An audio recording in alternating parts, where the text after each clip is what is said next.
Hi, Reverend Paula Zabkar here from Spiritual Soul Center with a soul session for you today.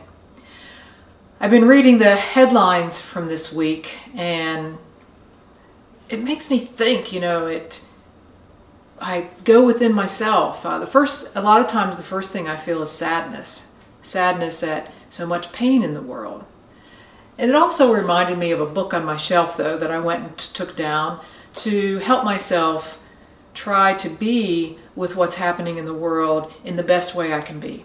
And so I took this book down by David Richo called The 5 Things We Cannot Change. I've talked about this book before at Soul Center, and the 5 things he lists I have kind of put in one phrase, and that is this: anything can happen to anybody at any time. And that's important for me to remember. But let me tell you the 5 things we cannot change that he identifies in his book.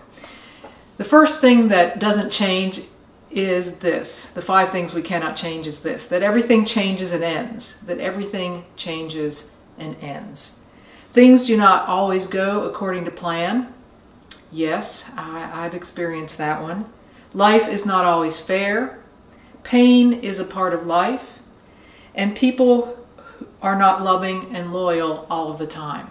Yes, I think those things are true. Those are things that we cannot change. And rather than this being something that is upsetting to me, or that I feel disturbed about, or helpless or hopeless about, these kinds of things can inform my life, inform the way I want to live, help me to come to these things that I cannot change with humility, to come to them with a greater understanding, or allow them to guide my life, And he goes on to identify this. It really speaks to me the way he talks about it here. He says this: although that everything changes and ends, things renew themselves and move through cycles so that they further evolve. Yes, everything changes and ends, but think about those things in your life and how it's really opened up something that might not have been open for you before. Everything changes and ends,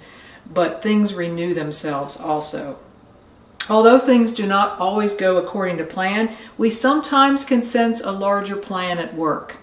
Sometimes, if we're able to step back, we can sense something bigger going on than just this that's in front of us.